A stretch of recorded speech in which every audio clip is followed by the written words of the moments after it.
प्यारे बच्चों, आप सभी का हमारे चैनल पे बहुत बहुत स्वागत है। दोस्तों, आज के इस वीडियो के माध्यम से क्लास 10th के बच्चों के लिए सामाजिक विज्ञान का 2024 बोर्ड परीक्षा के लिए एक लेटेस्ट मॉडल पेपर लेकर के आ चुके हैं। और बच्चों, इस वीडियो के माध्यम से मैं आप सभी को इसका फुल सोल्यूशन प्रोवाइड करने वाला हूँ। दोस्तों, ये वीडियो उन विद्यार्थियों के लिए खास होने वाली है जो कि अब की बार 2024 बोर्ड परीक्षा में सोशल साइंस का पेपर देने वाला है। और अब यकीन के साथ मैं बोल सकता हूँ कि इस वीडियो को देखने के बाद आप सभी का सोशल साइंस के पेपर में बच्चों 70 में 70 पक्का हो जाएगा। ये मैं गारंटी के साथ बोल सकता हूं, इसमें कोई संदेह की बात नहीं है। इसलिए आप सभी संबल रिक्वेस्ट है, इस पूरे वीडियो को शुरू से लेकर के अंत तक जरूर देख लेना। वीडियो को लाइक कर देना, शेयर कर देना, अगर चैनल पर नए हो सब्सक्राइब कर देना।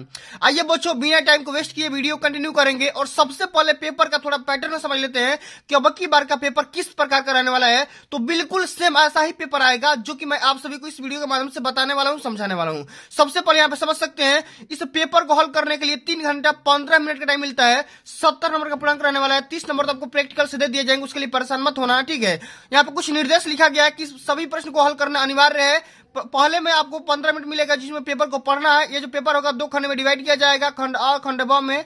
खंड अ होगा 20 एमसीक्यू रहेंगे जिनको ओएमआर पे हल करना होगा। और ओएमआर को हल करने के लिए ब्लू और ब्लैक पेन की आवश्यकता पड़ेगा, ठीक है। और ओएमआर को फिलअप करते समय किसी भी प्रकार का व्हाइटनर या इरेजर का इस्तेमाल नहीं करना है, ठीक है। चलिए अब आइए बच्चों, सबसे पहले यहाँ पे खंड अ को यहाँ पे देख लेते हैं कि खंड अ में किस प्रकार के क्वेश्चन पूछा गया है। और सेम यही प्रकार के क्वेश्चन बोर्ड के पेपर में अब की बार क्वेश्चन छपने वाले हैं, ठीक ना।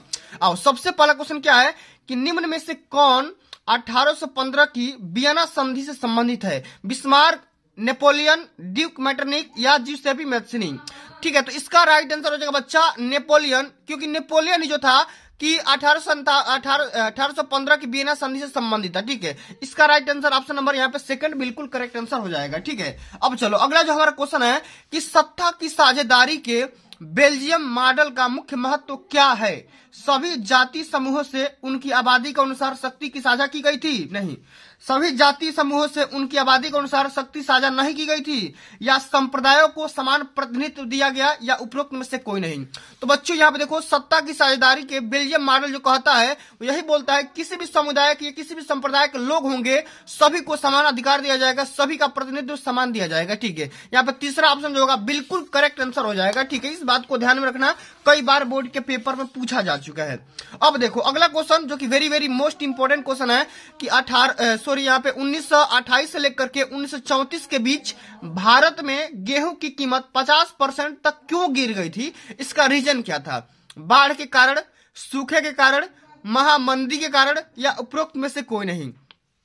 तो जो गेहूं के दाम में गिरावट हुई थी वो किसकी वजह से हुई थी? महामंदी के कारण, यानी कि तीसरा ऑप्शन यहाँ पे बिल्कुल राइट आंसर हो जाएगा। इस बात को ध्यान में रखना, कई बार आ चुका है। अगला क्वेश्चन है बच्चा कि ब्रेटन वुड्स नामक संस्थान कहाँ है? ठीक है, अमेरिका, यूरोप, अफ्रीका या कहीं नहीं, ठीक है।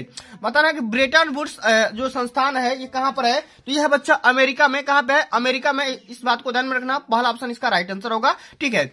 अगला क्वेश्चन है कि निम्नलिखित में से कौन सा लक्षण संघीय सरकार से संबंधित नहीं है?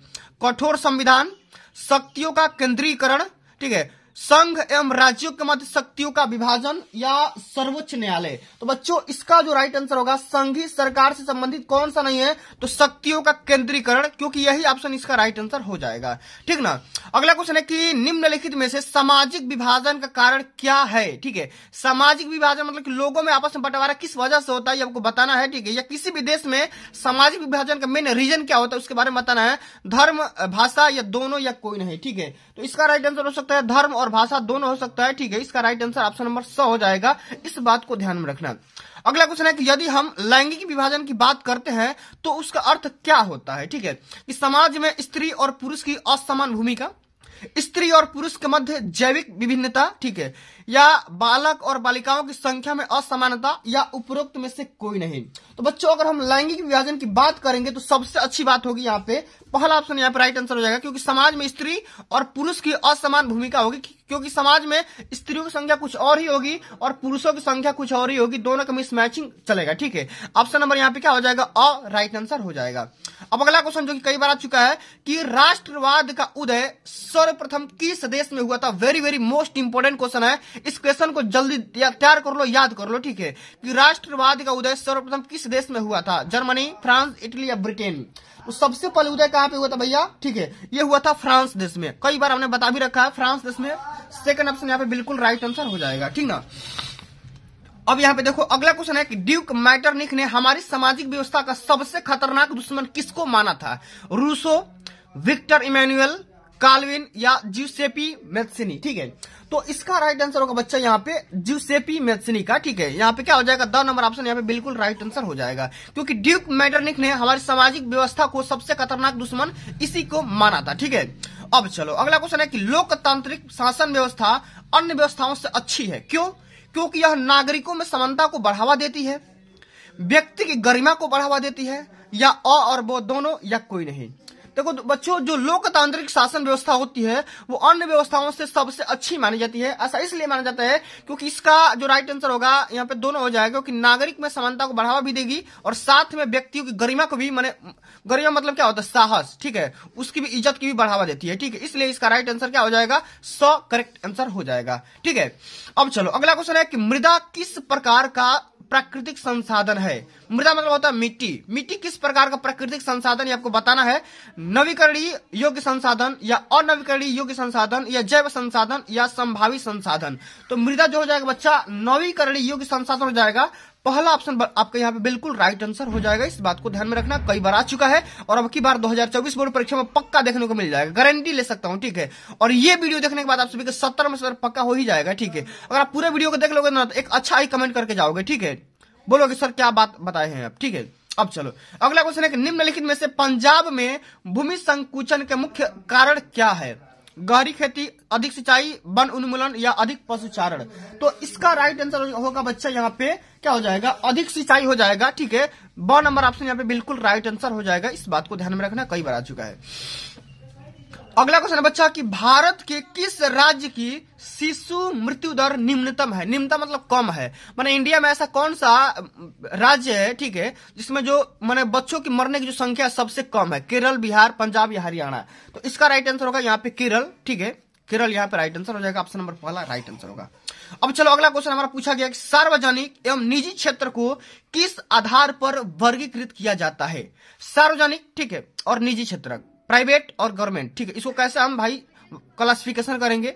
रोजगार की परिस्थितियां को देख करके, आर्थिक क्रिया की प्रकृति को देख करके, उद्गम या उद्यम का स्वामित्व को देख करके, या किसी उद्यम में काम कर रहे हैं श्रमिकों की संख्या को देख करके। तो इसका राइट आंसर होगा बच्चा उद्यम का स्वामित्व। क्या हो जाएगा? उद्यम का, उद्यम मतलब होता है रोजगार। ठीक है, उद्यम का स्वामित्व हो जाएगा। 100 नंबर ऑप्शन यहाँ पे बिल्कुल राइट आंसर हो जाएगा। ठीक ना, अब चलो यहां पे देखो very very most important question आ गया कि भू क्षरण से आप क्या समझते हैं? कई बार आ चुका। भू मतलब होता है भूमि, क्षरण मतलब नष्ट होना, भूमियों का नष्ट होना, अनुपजाऊ होना। ठीक है, यहाँ पे देखेंगे ऑप्शन दिया है कि भूमि का अनुपजाऊ होना, भूमि का दलदली होना, भूमि का उपजाऊ होना, ठीक है, और भूमि का योजनाबद्ध होना। ठीक है, तो इसका राइट आंसर हो जाएगा बच्चा यहाँ पे भूमि का अनुपजाऊ होना। ठीक है, भू मतलब होता है भूमि, क्षरण मतलब होता है नष्ट होना या अनुपजाऊ होना। तो क्या हो जाएगा? भूमि का अनुपजाऊ होना। ऑप्शन नंबर यहाँ पे पहला बिल्कुल करेक्ट आंसर हो जाएगा। ठीक है, अगला क्वेश्चन है कि गोंडवाना कोयला का जमाव किस क्षेत्र में नहीं पाया जाता है? दामोदर घाटी, सोन घाटी, महानदी या चंबल घाटी। तो इसका राइट आंसर होगा गोंडवाना कोयला का जो जमाव होता है वो चंबल घाटी के क्षेत्र में बिल्कुल भी नहीं पाया जाता है। इसका राइट आंसर ऑप्शन नंबर क्या होगा? द होगा। ठीक ना, अगला क्वेश्चन है कि भूमिहीन ग्रामीण मजदूरों के लिए सबसे अधिक उपयुक्त विकास का लक्ष्य कौन सा है? उपज का ज्यादा समर्थन मूल्य, वह अपने बच्चों को विदेश में बसा सके, अधिक मजदूरी, या इनमें से कोई नहीं। तो भूमिहीन का मतलब होता है जिसके पास जमीन नहीं है, भूमि नहीं है। ठीक है, तो ऐसे मजदूर जो अपने शिक्षा के लिए या लक्ष्य के लिए, ठीक है, अपने लोगों क्या करेंगे? अधिक से अधिक मजदूरी करेंगे। ठीक है, क्या करेंगे? अधिक से अधिक मजदूरी करेंगे, तब जाकर उनका बच्चा कहीं पढ़ेगा और खाना पीना अच्छे से खाएगा। ठीक है, इस प्रकार से शिक्षा ग्रहण करेगा। ठीक ना, अब चलो अगला जो हमारा क्वेश्चन बच्चा कि निम्नलिखित में से कौन सा व्यापार अवरोधकों का लक्षण नहीं है? अवरोधकों मतलब होता है रुकावट। ठीक है, ऐसा कौन सा बिजनेस है जो कि उसमें रुकावट नहीं हो सकता है? ठीक है, ये आपको बताना है, उस लक्षण के बारे में बताना है।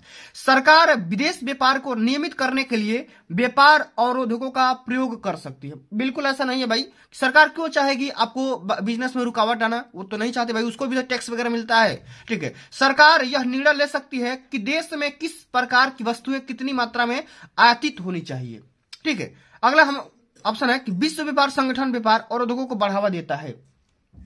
अगला है कि अधिकतर देश व्यापार और उद्योगों का प्रयोग करके, ठीक है, अपने घरेलू उद्योग की सुरक्षा कर लेती है। तो इसका राइट आंसर होगा बच्चा यहाँ पे विश्व व्यापार संगठन व्यापार और उद्योगों का बढ़ावा देती है। बिल्कुल भी ऐसा कोई भी संगठन नहीं चाहेगा कि आपके बिजनेस में रुकावट हो, आपका बिजनेस लो हो, धीमा हो, या आपका बिजनेस नष्ट हो जाए, ठीक है, या घाटे का हो जाए। ऐसा कोई भी संगठन नहीं चाहेगा, ठीक ना।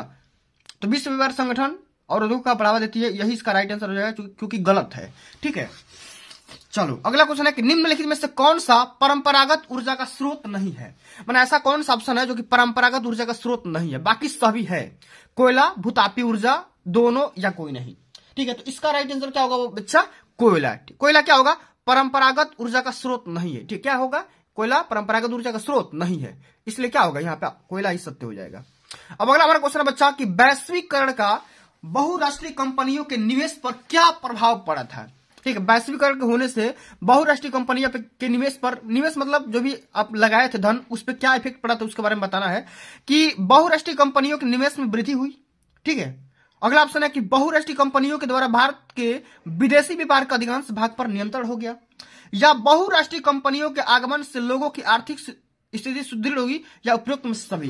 तो इसका राइट आंसर हो जाएगा बच्चा यहाँ पे उपयुक्त सभी, क्योंकि भारतीय मैंने जो भी विदेश में कंपनियां, जो भी विदेशी कंपनियां थी, इंडिया में आई थी या निवेश की थी, ठीक है, इसके वजह से इतने प्रकार के लाभ मिले थे। यानी कि इसका राइट आंसर क्या हो जाएगा? ऑप्शन नंबर यहाँ पे चौथा बिल्कुल करेक्ट आंसर हो जाएगा, ठीक है। तो ये बच्चों मैंने तो पूरा एमसीक्यू सॉल्व करवा दिया। अब आइए वो क्वेश्चन भी देख लेते हैं जो कि बोर्ड के पेपर में सीधा सीधा छपने वाला है भाई, वायरल प्रश्न है, ठीक है। इसको भी थोड़ा समझ लेते हैं, ठीक है। आओ, सबसे पहला जो प्रश्न पूछा गया है, 4 नंबर का प्रश्न पूछा गया है, ठीक है।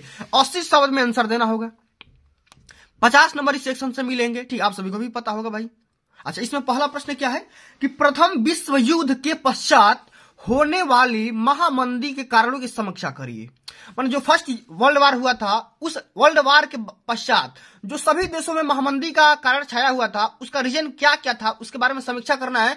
4 नंबर का क्वेश्चन बच्चा, अगर आपको ये नहीं आ रहा है ना तो आप इसको हल करिए कि 1928 से लेकर के 1934 के मध्य होने वाली महामंदी का भारतीय अर्थव्यवस्था पर, इकोनॉमी पर पड़ने वाले प्रभावों की समीक्षा करिए। सेम टू सेम वही वाला क्वेश्चन है, थोड़ा सा बदल करके पूछा है। यह भी क्वेश्चन 4 नंबर का पूछा गया है, ठीक है। तो दोनों क्वेश्चन में से किसी एक क्वेश्चन को हल करके जाना है और याद कर लो क्वेश्चन को, क्योंकि अब की बार बोर्ड के पेपर में यही छपेगा भाई। बाद में आने के बाद मत बताना कि सर आप बताए थे लेकिन हम याद नहीं कर पाए थे, रोने में आप पछताने वाली कंडीशन मत लाना पिछली बार की तरह, ठीक ना। क्योंकि पिछली बार बच्चों को बताने के बाद भी गलतियां कर बैठते थे, लेकिन इस बार आपको गलती नहीं करना है, ठीक है। अब चलो अगला क्वेश्चन है कि सत्ता की साझेदारी लोकतंत्र की आत्मा है, ठीक है। सत्ता की जो साझेदारी है लोकतंत्र की आत्मा है, इस कथन की विवेचना करिए। मैंने आपको बताना है कि भाई क्यों, कैसे, किस माध्यम से सत्ता की जो साझेदारी है लोकतंत्र की आत्मा, इसको माना जाता है, हट माना जाता है, ठीक है। इसके बारे में समीक्षा करना, विवेचना करना है। 4 नंबर का ये भी आता है। अगर आप इस क्वेश्चन को नहीं कर पा रहे हो तो ये करो कि जाति में राजनीति एवं राजनीति में जाति की भूमिका की विवेचना करिए। आप सभी लोग अभी भी देख रहे हो कि, ठीक है, कि अभी जो सरकार चल रही है, ठीक है, कभी किसी के नजर में जाति में राजनीति है तो किसी के नजर में राजनीति में भी जाति है, ठीक है। कोई हिंदू मुस्लिम कर रहा है, इस प्रकार से आपको बताना है, विवेचना करना है। यह भी क्वेश्चन 4 नंबर का पूछा जाता है, ठीक है। अब देखो अगला हमारा जो क्वेश्चन बच्चा कि आर्थिक विकास के लिए ऊर्जा एक आधारभूत आवश्यकता है। इस कथन के परिक्षेप्य, ठीक है, या परिप्रेक्ष्य में ऊर्जा संरक्षण हेतु अपनाए जाने वाले उपायों पर अपना मत स्पष्ट करिए। ये क्वेश्चन भी 4 नंबर का आता है। इस क्वेश्चन को भी तैयार कर लो, क्योंकि छपने वाला जितना क्वेश्चन बता रहा हूं ना, एक भी क्वेश्चन मेरे इधर से उधर नहीं होगा, सभी के सभी आएंगे, इससे बाहर नहीं आने वाला है। अगर आप इसको कठिनाई कर रहे हो, याद करने में समस्या हो रही है, तो आप इसको भी याद कर सकते हो। यह आसान है कि परिवहन तथा संचार के साधन किसी भी देश की जीवन रेखा तथा अर्थव्यवस्था क्यों कहे जाते हैं, तर्क सहित उत्तर दीजिए। 4 नंबर का है, इस क्वेश्चन को भी हल कर सकते हो, ठीक है। अगला क्वेश्चन है कि बहुराष्ट्रीय कंपनियों अपने उत्पाद की उत्पादन लागत कम बनाए रखने के लिए किस प्रकार का प्रबंध कर सकती है, ठीक है, या करती है, इसके बारे में बताना है। अपना रेट क्यों कम करती है, उसका व्यवस्था कैसे करती है, विवेचना करना 4 नंबर का है। अगर आप इसको बारे में नहीं लिख रहे हो तो इसके सॉल्व कर दो कि अच्छे बाजार के प्रमुख लक्षणों की संक्षेप में विवेचना करिए। 4 नंबर का ये भी आता है, ठीक है। तो यहाँ पे ऑप्शनल बहुत ही अच्छी बात होती है कि, क्योंकि सामाजिक विज्ञान में यही अच्छी बात होती है कि हर एक क्वेश्चन का ऑप्शनल होता है। आपको ये नहीं याद है तो ये करो, ये नहीं याद है तो ये करो, ठीक है। अब चलो अगला क्वेश्चन यहाँ पे देख सकते हो बच्चा, इसी प्रकार से जो कि लॉन्ग आंसर टाइप क्वेश्चन है। 150 शब्द में इसका आंसर देना होगा। 6 नंबर का क्वेश्चन आता है, ठीक है। अब इसको कैसे हल करेंगे, जितना क्वेश्चन बता रहा हूं सारे के सारे क्वेश्चन अभी का अभी रट लो, ठीक है, क्योंकि बाद में पछताना ना पड़े, फिर बाद में ये मत कहो कि सर आप नहीं बताए थे, ठीक है, आप तैयारी नहीं करवाए थे, मॉडल पेपर नहीं बताए थे। एक बता रहा बच्चों, अगर आप तैयार नहीं कर पाओगे तो उसका भी बता देना कमेंट में, ठीक है, मैं इसका जल्दी सोल्यूशन भी अपलोड कर दूंगा, ठीक ना। क्वेश्चन है कि महात्मा गांधी के द्वारा चलाए जाने वाले असहयोग आंदोलन के कारण क्या थे, इसे उन्होंने क्यों स्थगित कर दिया, क्यों रोक दिया। सबसे पहले बताओ कि असहयोग आंदोलन का रीजन क्या था, क्यों चलाया गया था, ठीक है, जो कि महात्मा गांधी इसका नेतृत्व किए थे, ठीक है।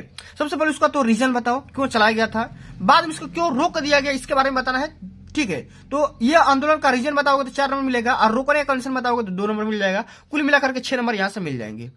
अगला क्वेश्चन है कि सत्याग्रह का अर्थ क्या है, इसके लिए 2 नंबर, और सत्याग्रह पर महात्मा गांधी ने क्या विचार दिए थे इसके बारे में बताना, 4 नंबर यहां से मिलेंगे। 6 नंबर की ये भी क्वेश्चन है, तो दोनों में से किसी एक क्वेश्चन को तैयार कर लो, दोनों को तैयार कर लोगे तो अच्छी बात है, ठीक ना।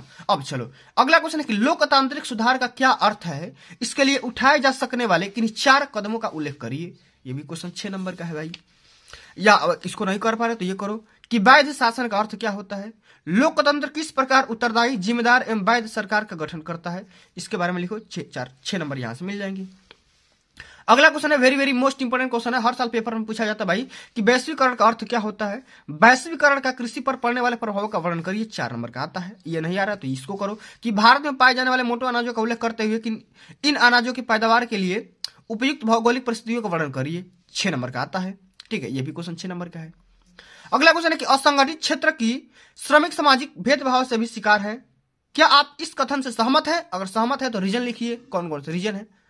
4 नंबर यहां से मिल जाएंगे, ठीक है। अगला क्वेश्चन है कि मानव विकास रिपोर्ट कौन तैयार करता है, मानव विकास नापने वाले मूलभूत अवयवों का वर्णन करिए, ठीक है, किस प्रकार ह्यूमन डेवलपमेंट रिपोर्ट तैयार किया जाता है उसके बारे में बताना है, क्या होता है, इससे क्या लाभ होता है, क्या घाटा होता है, सब कुछ मिला करके आप यहां से 6 नंबर कलेक्ट कर देना है, ठीक है। तो बच्चों ये तो हो गया आप सभी का कुल क्वेश्चन आंसर, ठीक है। और यहाँ पे देखो जो कि 10 नंबर का मानचित्र भी आता है, मैं इसके लिए एक अलग से सेपरेट वीडियो बनाऊंगा, ठीक है। अगर आप चाहते हो कि मानचित्र कैसे भरना है, भरते समय कौन कौन सी गलतियां ना करना है, तो इसका सोल्यूशन चाहते हो तो कमेंट करके बता दो, ठीक है, मैं तुरंत इसका सोल्यूशन अपलोड कर दूंगा, ठीक है। इसमें क्या है कि मानचित्र संबंधी प्रश्न देखो इसमें पूछा जाएगा, 10 नंबर का 5 नंबर का क्वेश्चन पूछा जाता है, ठीक है। यहाँ पे देखो क्वेश्चन क्या है कि निम्नलिखित स्थानों को भारत के रेखा चित्रों में इस चिन्ह के द्वारा दर्शाना है, ठीक है। ये चिन्ह याद रखना भाई, मानचित्रों में ये चिन्ह हमेशा दर्शाना। वो स्थान जहां जलियांवाला बाग हत्याकांड हुआ था कहां पे हुआ था, ठीक है, तो जहां पे हुआ था सबसे पहले मानचित्र में उस स्थान पे जाना है, उसका नाम भी लिखना है, साथ में ये वाला डायरेक्शन भी देना है, ठीक ना।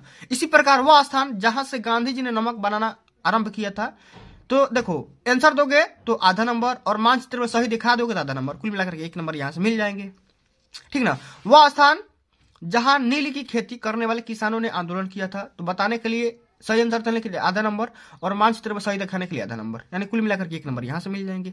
वह स्थान जहां सूती मिल श्रमिकों ने सत्याग्रह किया था, ठीक है, इसके लिए आधा नंबर 1 नंबर मिल जाएगा। वह स्थान जहां दिसंबर 1920 में भारतीय राष्ट्रीय कांग्रेस का अधिवेशन हुआ था, ठीक है। तो इतने सारे देखो प्रश्न अगर हल कर लेते हो, समझ लेते हो, तो पूरा पूरी यहां से नंबर मिल जाएगा, एक भी नंबर नहीं कटने वाला भाई, पूरा पूरा नंबर मिलता है, ठीक है। इसी प्रकार से ये तो हो गया 9वां नंबर, ठीक है। इसी प्रकार से देखो 9वां का ख भी आता है, यहाँ पे देखो मानचित्र कार्य, देखो ये वाला देखो निर्देश देखो कि दिए गए भारत के मानचित्र में निम्नलिखित को दर्शाइए, दर्शाने के लिए आधा नंबर और सही आंसर के लिए आधा नंबर, सेम टू सेम वही वाला प्रश्न है, ठीक है। कि पश्चिम बंगाल का एक उद्गम, कोई भी एक माने नेशनल पार्क लिख दो, उद्गम उद्यान लिख दो, ठीक है, कोई पार्क लिख दो, और इस चिन्ह के द्वारा दर्शाना है नाम सहित, उसका सबसे पहले नाम लिखो, ठीक है। उसके बाद जहां पे है पश्चिम बंगाल में है ना, तो पश्चिम बंगाल में जाओ नक्शे में, और नक्शे में इस चिन्ह को वहां पे रख दो, ठीक है। इसी प्रकार नर्मदा नदी पर बना बांध, कोई भी एक बांध, ठीक है, जो कि नर्मदा नदी पे बनाया गया है, ठीक है, उसका सबसे पहले नाम लिखो, और नाम लिखने के बाद इस चिन्ह के द्वारा दर्शा दो, 1 नंबर मिल जाएगा। महानदी, कोई भी महानदी चिन्ह के द्वारा दर्शाना है, ठीक है, इंडिया के किसी भी मैप में बता दो कि महानदी कहां से कहां तक बहती है, उस चिन्ह को यहाँ पे दर्शा दो। झारखंड का कोयला, कोई भी एक कोयला क्षेत्र, झरिया जैसे यहाँ पे लिख लो, और झरिया के यहाँ पे इस चिन्ह के द्वारा दर्शा दो, 1 नंबर यहाँ से मिल जाएंगे। भारत के पूर्वी तट पर स्थित एक पतन बंदरगाह का यहाँ पे नाम लिखना है, ठीक है, और इस चिन्ह के द्वारा दर्शाना है, ठीक है, इंडिया किसी भी तट पर, ठीक है। तो इस प्रकार से आपको पूरा पूरा सोल्यूशन करना है बच्चों।